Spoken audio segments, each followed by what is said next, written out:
These people are echoing the opinion of the collective because they are weak individuals.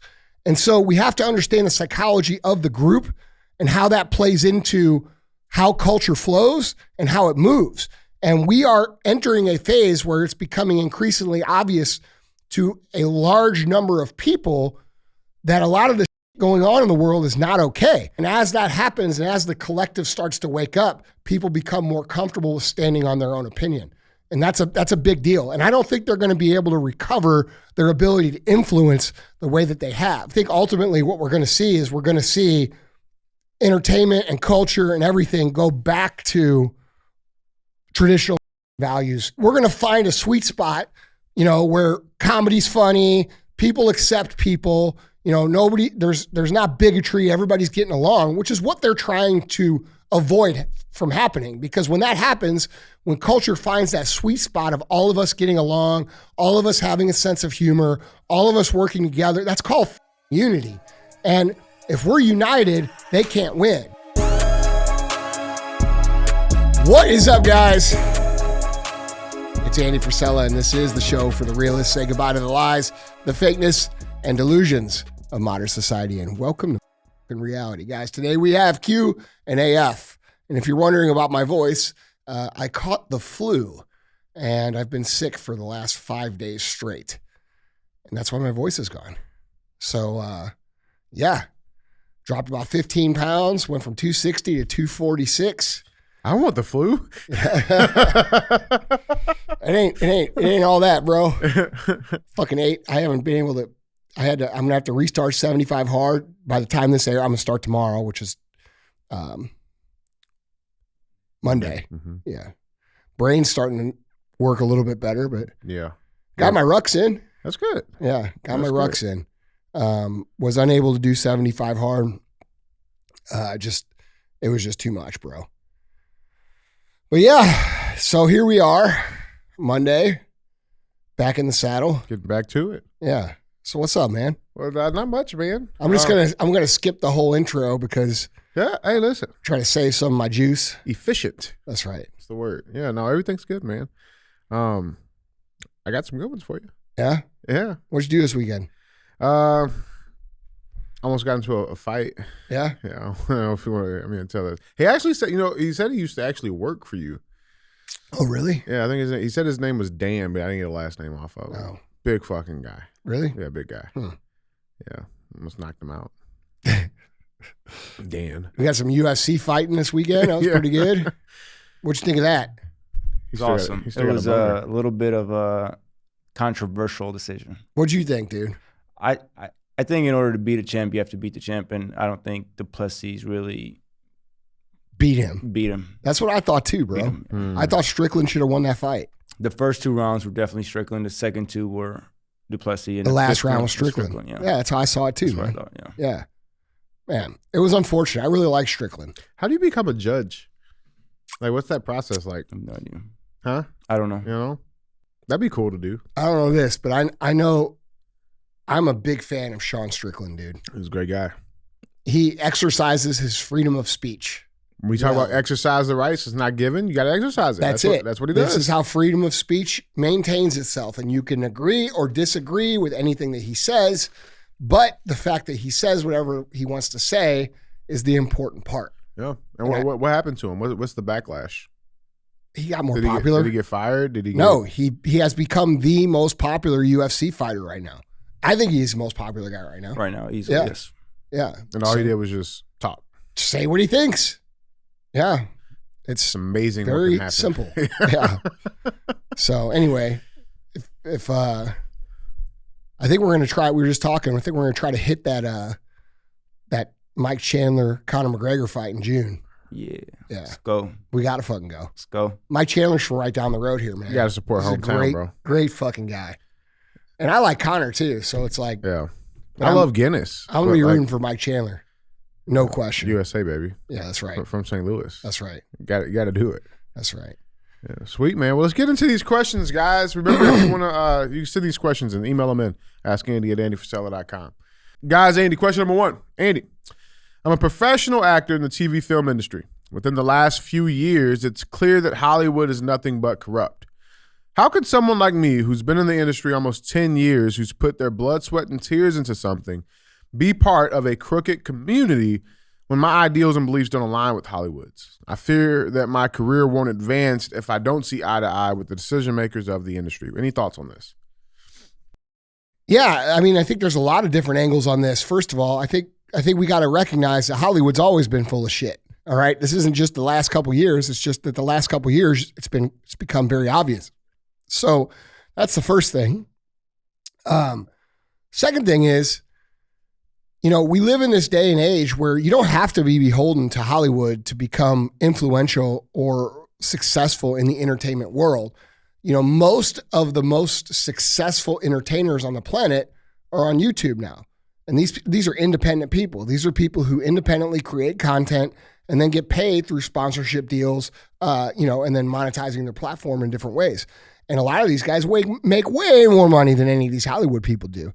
Third of all, I think if you're going to recognize what's happening in the world, we have to acknowledge that the momentum is swinging back towards common sense and away from very progressive woke ideology.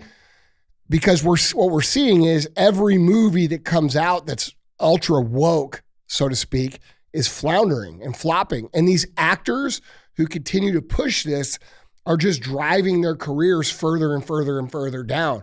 We could go back 4 years and look at some of the biggest actors in the world, and then fast forward to today and look at the ideology that they push, this woke leftist shit, and their careers are significantly reduced and in a worse off place than they were 4 years ago. And some of them are understanding it and some of them aren't. But those people, if they stay on that same line, they're going to continue to flounder. And it's just like any other product in a free market. If your product's no good and the consumer is rejecting it, you don't continue to try to force them to buy it. And so this is free market capitalism working, filtering out the product that is rejected by the people and demanding the product that is, wanted by the people. And if we're being honest, I mean, this show we're doing right here is evidence of that. This show is 5 times bigger than it was when I did MFCEO Project. And it's because we come on here and speak the truth. It's very similar to what we were talking about Sean Strickland, right?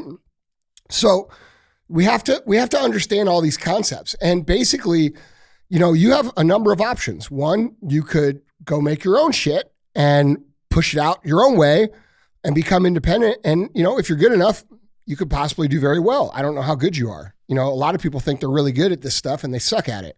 And then they talk about how their shit's, it's not fair and this and that. Well, if you're good, you're going to get the views. If you're not good, you're not going to get the views. And that's reality. 2, you could stick it out, because I do think that Hollywood's going to have to come back to, if they want to survive, they're going to have to come back to cultural American values, traditional cultural American values. Otherwise, people are going to stop watching their shit. And we've seen this over the last 4 years. So, that's how I feel about it. It's not like I think you are out of options. I think you just have to look at the situation accurately and try to figure out, where is your best play. And, I wouldn't recommend anybody doing anything or staying in a situation where they don't, align with the value system. That's a sure way to make yourself miserable. Nobody likes that. And it's not good for you either. So there's plenty of options on the table. You could stay there and things are going to get better because the culture is shifting the right way. The momentum is swinging towards common sense. The momentum is swinging towards traditional cultural American values. We see this everywhere we look. And if you're not seeing it yet, it's because you're not paying attention. Or you can go out and do some independent stuff. That's what I would recommend. Yeah. I love it, man. Yeah. I mean, look, dude, it's, it is definitely changing, man. No, for sure, dude. And you could see it in the numbers. And these people who promote the people who've been pushing this, they have unlimited amounts of money, right? But even if you have unlimited amounts of money and you continue to push this narrative, like, dude, if you go, you could see interviews of Larry Fink, who's the CEO of BlackRock, talking about how they want to change or force change behavior, right, amongst the employees by pushing down certain cultural values through organizations. And this includes Hollywood. But even people with unlimited amounts of money are going to get tired of losing that much money. And what's going to end up happening, which will eventually get them to switch, is that it's not about the money they're losing, it's about the influence that they're losing. And so Hollywood, you have to look at Hollywood for what it really is. Hollywood is not for entertainment, it's for influence. Okay, it's not about us going to the movies or us clicking on Netflix and watching something and saying, oh man, this is a great movie, I loved it. That's what it used to be 20 years ago, all right?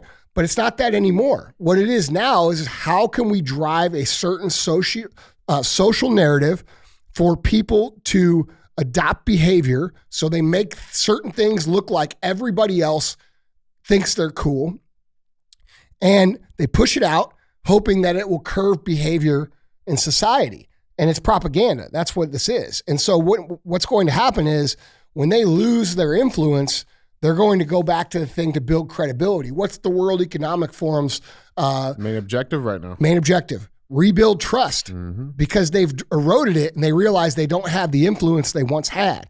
So to get the influence back, they're going to have to do what communist ideology typically does, which is push, push, push, push, push, step back, push, push, push, push, push, step back, step back. And we're entering one of those step back phases. But the problem is their own mechanism for awareness and influence is blowing up in their face, called the internet, to where too many people recognize what's going on. So I don't think they're going to be able to recover the trust aspect. And if you think about how most people behave, you know, it takes a very confident, almost high testosterone, alpha type person to stand alone and say, I believe this, whether you all believe it or not. All right. And most people just can't do that. Most people will make decisions based around what they say they believe, based around what the other people think. So it's safe because they can't actually defend themselves physically. Okay. So these people can't physically defend themselves. So the safe decision is to agree with what everybody else thinks. And the whole game of Hollywood is to make it seem like everybody thinks this so that people will go along with whatever the initiative is so that they can curve behavior.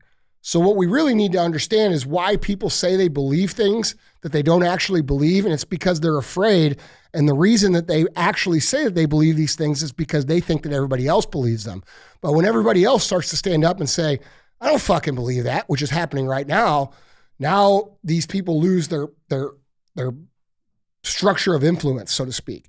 So I think we are in for some major cultural change moving forward, which is something that I've been talking about for a very long time. But you have to understand that most people aren't going to stand up on their own and say, hey, I disagree with the whole entire world, because they're not able to, and this comes down to a very basic psychology, you know, like, I mean, and people are going to disagree with me on this, and this is fine, but like, bro, I'm 6'1", 260 fucking pounds, bro. Well, not today, 246 today, but like, I'm not too worried about getting my ass beat pretty much by anybody. You know what I'm saying? Like, it might happen, but I'm not worried about it. I don't walk around in fear. Most people walk around in fear. Most people walk around incapable to stand on their own opinion because they don't have the ability to defend themselves intellectually or physically. So they adopt the mentality of the herd. And this is why we see this collective mindset that's been going on for the last few years, where people will say one thing, you know, like we see these tweets, right? These tweets that say shit like, you know, fuck Donald Trump, he should be arrested, right? And then the same person will write a tweet 2 years later and say, people calling for the arrest of Joe Biden are insane, or blah, blah, blah, blah, blah, right? Like it's just because these people are echoing the opinion of the collective because they are weak individuals. And so we have to understand the psychology of the group and how that plays into how culture flows and how it moves. And we are entering a phase where it's becoming increasingly obvious to a large number of people that a lot of the shit going on in the world is not okay. Okay. And as that happens, and as the collective starts to wake up, people become more comfortable with standing on their own opinion. And that's a big deal. And I don't think they're going to be able to recover their ability to influence the way that they have. So if you're in this position, you know, I think you can go a number of the ways like we discussed, but I think ultimately what we're going to see is we're going to see entertainment and culture and everything go back to traditional American values in some way, shape, or form. I'm not saying it's going to go back to 1950s apple pie and, plaid tablecloths, but we're going to find a sweet spot, where comedy's funny, people accept people, there's not bigotry, everybody's getting along, which is what they're trying to avoid from happening. Because when that happens, when culture finds that sweet spot of all of us getting along, all of us having a sense of humor, all of us working together, that's called fucking unity. And if we're united, they can't win. So it's naturally happening, and I can see it happening. But traditionally, I'm usually a year or two ahead of it playing out. So we'll see what happens, but that's what I think is going to happen. I love it, man. Guys, Andy, question number 2. Hey, Andy, my boss came up to me and asked if I wanted to train the new guy at work. This is the first person I'll be training. I'm a super hard worker and have a bunch of drive and passion to be the best person or diesel mechanic that I can be. Do you have any tips on being a good teacher and trying to get the new job to have passion and drive just like I do? Well, there's a lot to that question, okay? Yes, you could teach someone to be a great diesel mechanic, but the question that you're asking is, how do you train someone to love being a diesel mechanic? And I'm not sure that you could train that. The only way that you could truly train that is if someone has a little bit of an interest in that naturally, and you're able to somehow tie a bigger purpose to that job to where they become more and more and more passionate, right? For example, like in our business, our main businesses are all in the nutrition space. A lot of people like to work out. A lot of people like to eat right. A lot of people like to look good. And they come into our ecosystem very excited to work in that space, right? Because they like it. But when you start to make them understand how much it impacts other people's lives and the change that you can have on other people's lives, that's what gets them truly passionate and truly excited. I believe that true passion doesn't come from us wanting things in a selfish way. It comes from us providing things of value and creating value in other people and being able to observe their growth and then feel good that we contributed to it. And that's what real passion is about, right? Like, so how do you do that with a diesel mechanic? I'm not sure, man, but I'm sure there's a lot of guys that work on diesel mechanics that fucking can figure that out. Yeah, for sure. You know what I mean? So we're talking about technical training versus like personal development training. And I think if you're ever going to become an amazing leader, you've got to be able to train on the technical, which is whatever point of interest that you are working inside of. But you also have to be good at training someone how to personally develop themselves. And I think a lot of managers and a lot of leaders of organizations, whether it be a team, a business, or whatever, a church, the reason they struggle is because they abandon the personal development training and just focus on the technical training. And I think to be great, you have to have both. A great leader, you have to have both. So if I were you, I would focus on developing that person's character, developing that person's discipline, developing that person's ability to operate as a human being, and then work from there. Can we push a little bit on that, on the idea of like, the technical training, being able to develop that? That's a fundamental basic, right? Like you gotta have that, right? Yeah. But then taking a step further and trying to develop that person personally on a professional level, personal, mental level, right? What do you see is like the biggest hang up with that though? Because like what do you look for? How do you know that person? I mean, is it like a little gleam in their eye that okay, this kid's got it. I know he's going to be interested in this. Like how does that work?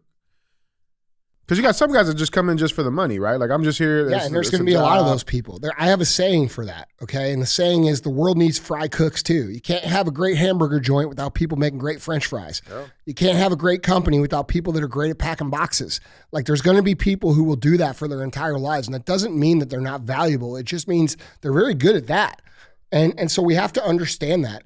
But ultimately, I think if you want to bring someone out in a personal development way, the most important thing that you have to do to even be able to see the glimmer that you're talking about is being able to live that example every day yourself, right? When people see you living and doing a great job and a great life, let's say you're the best diesel mechanic in the world, right? But you're also fit, you're also healthy, you're also intelligent, you're also working to be the best that you can be.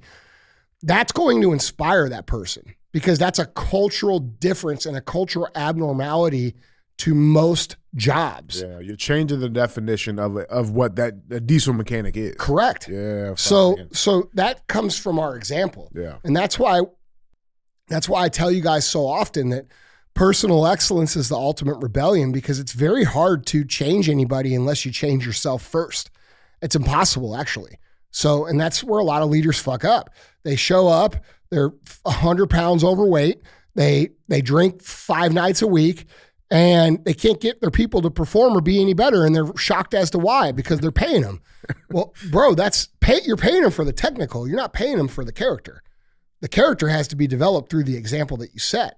You see what I'm saying? Absolutely, man. So that it's, I think it's cool that this guy's asking this question, because I don't think I've ever gotten a question like this around building diesel engines. Yeah. You know what I mean? But it's really cool that there's people out here who take that level of care. They're fucking blue collar. They're working with their hands. They're building shit. They're doing shit that matters. And they give a fuck about the quality of human being that they are and the quality of the human being that is around them. And that exact want for this man is expressing for his younger people that he's got around him is exactly what's going to change the country. This is what I talk about. This is what I'm talking about when I say personal excellence is the ultimate rebellion. Be better, set a better example, because when you set a better example, they become better and we have a better community. This is what I'm talking about. So I really, really love that question. But it's going to come down to the example that you're setting through your own life. And when you set a great example through your own life and you're, doing a great job technically, but you also living a great life and being a great example of an American and a human, other people are going to want to join you. And this is proof. Yeah. Yeah, man. I love it. All right, guys, Andy, our third and final question number 3. Andy, at what point did you even think about or realize there was time to start delegating some of your responsibilities to the team? I run a very small improvement company and have a few guys working under me. I am on the majority of job sites with them to ensure the work is being done to our standard, and as well as doing all the behind-the-scenes work. I struggle with leaving my team on their own to work on tasks that grow the business because I've been burned in the past. What advice do you have for me? Well, first of all, there's nothing wrong with being involved as much as you want to be. The problem is that you have to understand that if you're going to be someone who wants to have their hands on every single part of the business at all times, you can only get so big. You can't get very big at all, actually. When we started in business, it took us 5.5 years to get our second store open. And had I not had the fear of delegation and the fear that we could find people to do the job that we needed to do, we would have been much further along at this point in time, because I could have done what we did the first 10 years in the first 5 years. But we were afraid. I was afraid people were going to steal. I was afraid that people were going to let me down. I was afraid that people weren't going to do as good enough job. And you know what happened? All of that. Yeah, they still That's what happens. Yeah. So we have to understand, you can choose to be the person who has their hands on every aspect of the business, but you can't choose to be that person and also grow your business to a large scale type business in any way, shape, or form. So delegating is a necessity if you want to grow a bigger company. And, when it comes to delegating, you have to realize, like, go drive up the main road in your city. Look at all the companies. Look at all the businesses. You're not the first fucking person to ever have to deal with this. Every single business that we operate or that we are customers of that operates has to deal with delegation. So you don't think you can do it too? You see what I'm saying? It's an irrational fear that holds a lot of people back, and it keeps people broke and struggling, when in reality, if they understood that most people want to be on a winning team. Most people want to be part of something cool. Most people want to contribute and help build something that's bigger than themselves. Once we realize that, we're free to start delegating things out and becoming an actual personnel developer and leader, which is useful in a number of different ways. It helps grow the company. It helps grow the person.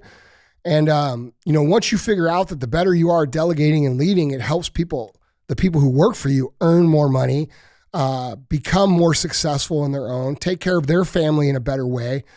It makes sense to learn how to delegate and lead because it actually benefits everybody. It benefits you. It benefits the company. It benefits the employee. It benefits their family. It benefits the customer because you're able to help more customers and do more of what you do. So, it's an irrational fear that a lot of small business owners have, but it's not something that you can't get over. And I think a lot of times, we tell ourselves these stories as entrepreneurs. Yeah, but my company is just this much more complicated. No, it's fucking not. No, it's not. You're just telling yourself that because you're confused on how this is actually going to work, and this is where getting into a program like Arte Syndicate or getting around people who've actually scaled companies will be of big help to you. You're afraid of something that you shouldn't be afraid of, and that fear is going to keep you small. It's going to keep you struggling. It's going to keep you broke. Now, if you want to remain a small 1 or 2 or 3 person operation, you want to run a small business like that, great. That's cool too. Lots of people do that, but you're not going to grow into an actual bigger company, which it sounds like you want to do, without learning how to delegate. It's a big deal. Yeah. I want to ask you this. So I mean, because it's almost like, it's like from what I'm hearing is a lot of small business owners, they do their best trying to prevent all of these scenarios from happening, the theft or the stealing or the, people walking out. They're trying to prevent all of these situations from happening, so they just don't do anything. Whereas you're saying you probably should, you're better off. That what you just said is the reason that people leave. Yeah. Okay? Because when you're trying to handle everything and micromanage and take everybody's job, that means that their job is completely unsatisfying and unfulfilling. They're not able to contribute. They're not able to build. You're misunderstanding the nature of most humans. Most humans are built to operate on a team. There are very few leaders, and there are a lot of people who want to contribute. And entrepreneur-minded people are there's basically 3 different kinds of people in business. There's entrepreneurs, people who create, design, and build. And they don't need a set of directions to do so. They just do it, okay? Then there's second-tier entrepreneurs, which are franchisees. These are people who need a plan, they need a model, they need a plan to follow, but they also are entrepreneurs. So if you give them a plan, they'll go out and execute it, do very well. These people actually make a fuck ton of money, all right? And then there's intrapreneurs. These are people who work inside these organizations who need to embody most of the qualities of the entrepreneur, but they also have to be developed into that, all right? And these people want to feel wins. They want to feel like they're contributing. They want to feel like I did this for the brand. I did this for the company. I did this for this project. And they want to be recognized. There's a saying out here, people will work for money, but they'll kill for recognition. And it's because everybody has that deep desire to contribute to a team win. All right. And so a lot of people can't delegate or develop personnel in their company because they're wired like the entrepreneur. All right. The first guy, or maybe even the second guy. And they look at everybody else and they're like, I don't understand why they would even want to work for me. Why wouldn't they? Because, dude, you're the abnormality and you can't recognize it because you've lived your whole life being that. How can you recognize that you're an anomaly to everybody else when that's who you've always been? You can't recognize it because it's what you've always done. So you have to understand, people in general, the most amount of people, they want to be a part of a team. They want to contribute to the wins. They want to be recognized for their contributions. They want to be paid well for their contributions, but they don't want the fucking stress and the risk and the anxiety and the frustration and the pain and all the shit that the first 2 guys got to take home with them every single day and never escape from. And that's a big problem with the entrepreneur, content space or whatever you want to talk about. Everybody's out here telling everybody to start a fucking business. Bro, these people are going to get fucking killed Okay. That's what people don't understand. You have to be built for that. All right. You have to be able to tolerate that. You have to be able to have this on your back 24 hours a day, 365 days a year for your entire life. Most people do not want that. And this is why I get so pissed off at these entrepreneur dumbasses out here telling everybody all this shit, because they're telling people it's easy, it's great, it's free, it's this, it's that, it's this, it's so awesome. When in reality, dude, it's fucking brutal. Yeah. It's brutal. And you get your ass beat every day 1,000 different ways. And dude, most people don't want that part. They want the part to contribute, and you can give them that. They want the part to create, and you can give them that. They want the part to get paid well, and you can give them that. And you get to keep all the rest of the shit. But most people are of that mindset. They want to contribute, they want to get paid well, they want to be on a winning team, but they want to go home at night and have a regular life. And if you're an entrepreneur of the first sort, that's not reality, man. And we could talk about balance, and we could talk about, I live a perfectly balanced life. Those people are fucking lying. They're lying. I don't know a single entrepreneur who is a tier 1 entrepreneur, builder, creator that has balance in their life of any sort. They're successful. It's not reality, dude. It's just not. No. And that's why I get so upset with all these people that are just cramming this.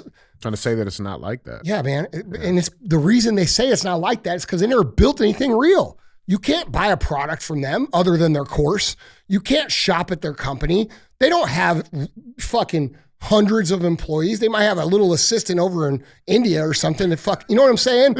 This is not real business. Yeah. It's fake business. Doesn't exist. Right. And they're selling the idea that this is easy and for everybody to all these people who are going out and getting crushed.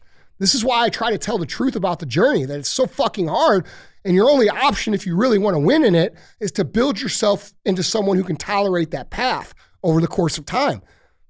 So, and that's the truth. And I don't care what anybody says. If I fucking said the other way, like everybody else said, I'd probably fucking have a whole bunch of more followers and a lot more success. But I'd also be contributing to the downfall and the personal failure of a lot of people. It's not for everybody, bro. Statistically not. 7 to 8% of the population is built to be entrepreneurs. Less than 1% of those people are actually successful at it. It's very, very small percentage. I'm not saying you can't do it, but I'm saying there's plenty of fucking people, if you're one of those people that want to be a part of your thing, that will help you build your thing and be fucking thrilled to do it if you give them the opportunity to do so. And the fear of delegating and not understanding that people want to contribute to these things is what keeps most companies from ever becoming anything. Yeah, I love that, man. It's the truth, man. Yeah. And it is what it is, man. Even to be a successful entrepreneur, bro, your life's going to be a little bit out of balance. You're still going to have to work your fucking ass off. The balance thing is not true for anybody trying to do anything great. No, it's just not. It's a fucking fake, feel good buzzword on the internet. Mm-hmm. For people to get clicks, likes, and shares. And for overly do-gooder people who have already quit in their life, who have already chosen the easy path, to judge morally people who have chosen the harder path. That's what it is. Oh, you know what? I gave that up because I want to have balance in my life. Well, good. But even those people don't have balance. Like, what is balance? It's bullshit, bro. Yeah. Your life balance. Let's see that bank account balance. Let's see that. Look, dude, and then on top of that, we could even wrap into this. Look how many people, like I saw this meme the other day that said, money's not the goal, freedom is the goal. Don't ever forget that. Yeah, dumbass, you're correct. But to make money, you have to make money the goal first before you can actually have fucking freedom. And this idea that you're going to get X amount of dollars and you're going to be free is actually a lie anyway. Because the more money you make, the more responsibility you have. The more tied up you are. It's all lies so that these entrepreneur fucking gurus can sell these kids on a fucking lie. This shit's hard. It takes a long fucking time. It's going to take everything you got. And that's that. And if you want it, you could do it. But you should understand the costs of doing it before you fucking jump into it. The point is, there's a whole bunch of people that want to fucking be a part of your thing, but you're not allowing them to be because you want to put your hands all over everything, and it's hurting you, it's hurting them, it's hurting the customer, and it's hurting your entire legacy. You have to be able to trust people. You have to understand there's so many great people that want to build with you and create with you and help you do your thing. And as long as you treat them well and give them a great project to work on, a great mission, you pay them good, and they're going to get up in the morning with the same vigor that you get up to win. That's reality. But that you don't know that until you start to delegate. Like, dude, and by the way, here's another point of delegation. You're not the best at everything, bro. I walk in this building every day and I don't think there's anything that I'm the best at. I might be the best. I'm the best in this building at getting on a stage and talking to people.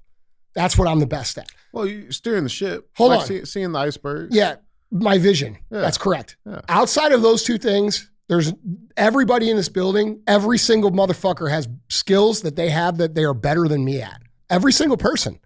Okay, so why the fuck would I try to do their jobs if they're better than me at it? Yeah, that's what you hired them to do. This is what I'm saying. So like you're handicapping your growth by mentally blocking yourself from delegation because you're not allowing higher skilled individuals to contribute to your project. You see what I'm saying? So like, dude, it's just it's a fake, and I went through it too. There's no judgment here. But I wasted 5.5 years, like I told you. So I've learned this lesson very, very expensively. If we could take 5 years from now and add it on, let's project me 5 years in the future from where I'm at now. That's a lot of fucking money that 5 years cost me. You see what I'm saying? So it's an expensive lesson, and you shouldn't fucking have to repeat it just because I'm here telling you all about it right now. But ultimately, man, it's an irrational fear.